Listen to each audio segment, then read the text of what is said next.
प्रधानमंत्री नरेंद्र मोदी ने पीएम स्वनिधि योजना के अंतर्गत 1 लाख रेहड़ी पटरी वालों को ऋण वितरित किए। दिल्ली मेट्रो के 2 कॉरिडोर की आधारशिला भी रखी। प्रधानमंत्री मोदी ने भूटान के प्रधानमंत्री के साथ नई दिल्ली में द्विपक्षीय बातचीत की। भारतीय प्रशासनिक सेवा के सेवानिवृत्त अधिकारी ज्ञानेश कुमार और सुखबीर सिंह संधू निर्वाचन आयुक्त नियुक्त किए गए। केंद्रीय मंत्री नितिन गडकरी ने कर्नाटक, तेलंगाना और राजस्थान में सड़क विकास परियोजनाओं के लिए 3,200 करोड़ रुपए से अधिक की राशि को स्वीकृति दी। रणजी क्रिकेट में मुंबई ने विदर्भ को 169 रन से हराकर ट्रॉफी अपने नाम की और बर्मिंघम में इंग्लैंड ओपन बैडमिंटन के पुरुष सिंगल्स प्री क्वार्टर फाइनल में लक्ष्य सेन का मुकाबला एंडर्स एंटरसन से हो रहा है। समाचार संध्या के साथ मैं कनकलता। प्रधानमंत्री नरेंद्र मोदी ने कहा है कि पीएम स्वनिधि योजना रेहड़ी पटरी वालों के लिए जीवन रेखा सिद्ध हुई है। उन्होंने आज दिल्ली में पीएम स्वनिधि लाभार्थियों को संबोधित किया। श्री मोदी ने इस योजना के तहत 1 लाख रेहड़ी पटरी वालों को ऋण वितरित किए, जिसमें 5,000 दिल्ली के हैं। प्रधानमंत्री ने कहा कि आज का स्वनिधि महोत्सव उन लोगों को समर्पित है जो हमेशा सबके आसपास रहते हैं। उन्होंने रेहड़ी पटरी वालों और सड़क किनारे दुकानदारों को समाज में उनके योगदान के लिए बधाई दी। आज का ये पीएम स्वनिधि महोत्सव उन लोगों को समर्पित है जिनके बिना हमारी रोजमर्रा की जिंदगी की कल्पना भी मुश्किल है। और कोविड के समय सबने देख लिया कि रेहड़ी पटरी वालों की ताकत क्या होती है।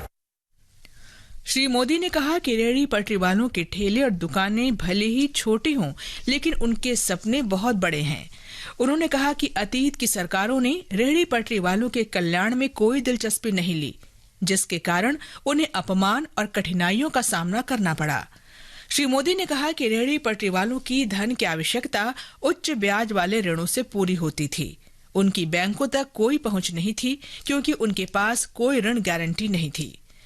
प्रधानमंत्री ने दिल्ली मेट्रो के चरण 4 के 2 अतिरिक्त गलियारों की आधारशिला भी रखी। आज यहाँ दिल्ली मेट्रो के लाजपत नगर से साकेत जी ब्लॉक और इंद्रप्रस्थ से इंद्रलोक मेट्रो प्रोजेक्ट के विस्तार का शिलान्यास हुआ है। ये दिल्ली के लोगों के लिए डबल तोहफे की तवारीख है।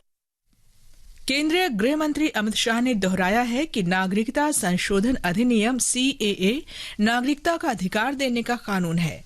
उन्होंने स्पष्ट किया है कि ये कानून किसी की भी नागरिकता नहीं छीनेगा। गृह मंत्री ने कहा कि नागरिकता संशोधन अधिनियम के प्रावधानों के तहत उन सभी के समान अधिकार होंगे, क्योंकि अब वे भी भारत के नागरिक बन जाएंगे। माइनॉरिटीज या तो किसी और व्यक्ति को डरने की जरूरत नहीं है, क्योंकि CAA में किसी की नागरिकता लेने का प्रावधान ही नहीं है। CAA सिर्फ और सिर्फ 3 देश अफगानिस्तान, पाकिस्तान और बांग्लादेश से हिंदू, सिख, बौद्ध, क्रिश्चियन और पारसी शरणार्थी आए हैं, इनको उनका अधिकार देने का कानून है। एक राष्ट्र एक चुनाव पर उच्च स्तरीय समिति ने आज नई दिल्ली में राष्ट्रपति द्रौपदी मुर्मू को रिपोर्ट सौंपी। पूर्व राष्ट्रपति रामनाथ कोविंद की अध्यक्षता में ये उच्च स्तरीय समिति गठित की गई थी। विधि और न्याय मंत्रालय के अनुसार एक राष्ट्र एक चुनाव आकांक्षी भारत के लिए मुख्य बिंदु है। मंत्रालय ने कहा कि सभी सुझावों पर सावधानी पूर्वक विचार विमर्श के बाद उच्च स्तरीय समिति ने देश भर में सभी चुनाव एक साथ कराने के लिए 2 चरणों वाली प्रक्रिया की सिफारिश की है। भारतीय प्रशासनिक सेवा के सेवानिवृत्त अधिकारी ज्ञानेश कुमार और सुखबीर सिंह संधू को नया निर्वाचन आयुक्त नियुक्त किया गया है। विधि और न्याय मंत्रालय ने इस संबंध में अधिसूचना जारी की है। अनूप चंद्र पांडे के सेवानिवृत्त होने और अरुण गोयल के त्यागपत्र देने के बाद दोनों निर्वाचन आयुक्तों के पद रिक्त थे। निर्वाचन आयोग ने भारतीय स्टेट बैंक से प्राप्त चुनावी बॉन्ड संबंधी डेटा अपनी वेबसाइट पर अपलोड कर दी है। बैंक ने सर्वोच्च न्यायालय के निर्देशों के अनुरूप मंगलवार को निर्वाचन आयोग को चुनावी बॉन्ड से संबंधित डेटा दिया था। इस डेटा को www.eci.gov.in/candidate-politic party पर देखा जा सकता है। झारखंड से 2 उम्मीदवार राज्यसभा के लिए निर्विरोध चुने गए हैं। ये हैं भाजपा से डॉक्टर प्रदीप वर्मा और झारखंड मुक्ति मोर्चा, कांग्रेस तथा राष्ट्रीय जनता दल महागठबंधन से डॉक्टर सरफराज अहमद। विधानसभा के सचिव सैयद जावेद हैदर ने आज इसकी औपचारिक घोषणा की। ये समाचार आकाशवाणी से प्रसारित किए जा रहे हैं। ताजा समाचार जानने के लिए आप हमारे ट्विटर हैंडल @AIR News को फॉलो कर सकते हैं। आज देश भर रहा है विकसित भारत की मंजिल की ओर ऊंची उड़ान। हर क्षेत्र में हो रहा है राष्ट्र निर्माण। मिल रहा है तेजी से करदाताओं की बढ़ती संख्या का साथ। सबके प्रयास से ही तो हो रहा है पूरे देश का विकास। तो इस विकास में जरूरी है आपकी भी भागीदारी। अपने एडवांस टैक्स की आखिरी किश्त 15 मार्च 2024 या उससे पहले अवश्य जमा करें और समय पर अपने अग्रिम कर का भुगतान कर निभाएं अपनी जिम्मेदारी। कंपनीज, कॉर्पोरेट्स या फिर सैलरीड एम्प्लॉयज जिनकी TDS या TCS कटने के बाद भी कर देयता 10,000 रूपए या उससे अधिक है, उनके लिए एडवांस टैक्स देना आवश्यक है। प्रत्येक आय करदाता एक राष्ट्र निर्माता। ये आकाशवाणी है। प्रधानमंत्री नरेंद्र मोदी ने दिल्ली में भूटान के प्रधानमंत्री दाशो शेरिंग तोब्गे से बातचीत की। श्री तोब्गे सोमवार तक भारत की आधिकारिक यात्रा पर आज नई दिल्ली पहुंचे। इस वर्ष जनवरी में प्रधानमंत्री पद संभालने के बाद ये उनकी पहली विदेश यात्रा है।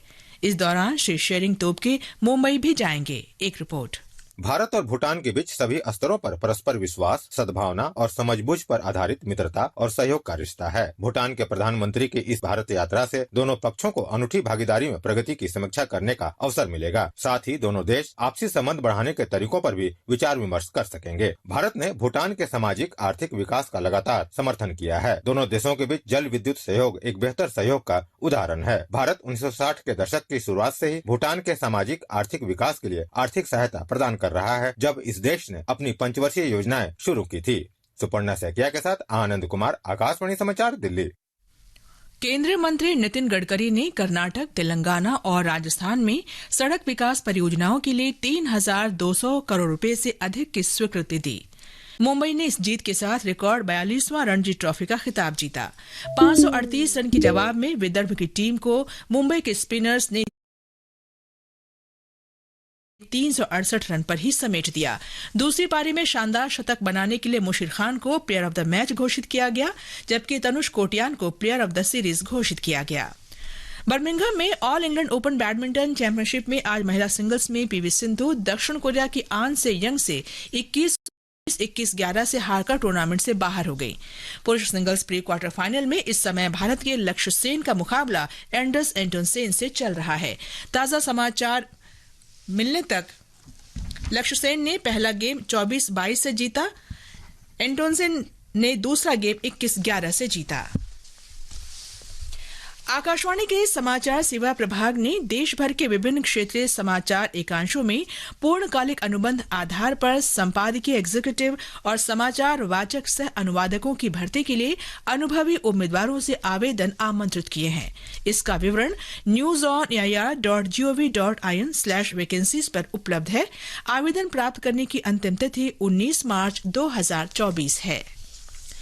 भारत और सिंगापुर ने आज कानून और विवाद समाधान के क्षेत्र में सहयोग पर एक समझौता ज्ञापन पर हस्ताक्षर किए। विधि और न्याय मंत्रालय ने एक वक्तव्य में कहा कि समझौता अंतर्राष्ट्रीय वाणिज्यिक विवाद समाधान जैसे क्षेत्रों में दोनों देशों के बीच सहयोग को और बढ़ाएगा। विधि और न्याय राज्य मंत्री अर्जुन राम मेघवाल और सिंगापुर के संस्कृति, समुदाय और युवा मंत्री एडविन टोंग ने वर्चुअल बैठक में समझौते पर हस्ताक्षर किए। प्रधानमंत्री नरेंद्र मोदी कल केरल के पथनमथिट्टा में एक जनसभा को संबोधित करेंगे। वे लोकसभा चुनाव के लिए एनडीए उम्मीदवार अनिल एंटनी के चुनाव प्रचार में भी शामिल होंगे। अंत में मुख्य समाचार एक बार फिर। प्रधानमंत्री नरेंद्र मोदी ने पीएम स्वनिधि योजना के अंतर्गत 1 लाख रेहड़ी पटरी वालों को ऋण वितरित किए। दिल्ली मेट्रो के 2 कॉरिडोर की आधारशिला भी रखी। प्रधानमंत्री ने भूटान के प्रधानमंत्री के साथ नई दिल्ली में द्विपक्षीय बातचीत की। भारतीय प्रशासनिक सेवा के सेवानिवृत्त अधिकारी ज्ञानेश कुमार और सुखबीर सिंह संधू निर्वाचन आयुक्त नियुक्त किए गए। केंद्रीय मंत्री नितिन गडकरी ने कर्नाटक, तेलंगाना और राजस्थान में सड़क विकास परियोजनाओं के लिए 3,200 करोड़ रुपए से अधिक की राशि को स्वीकृति दी।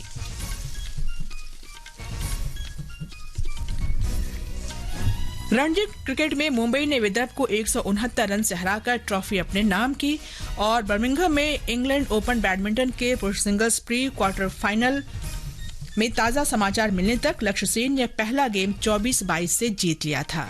इसके साथ ही समाचार संध्या का ये अंक समाप्त हुआ। नमस्कार।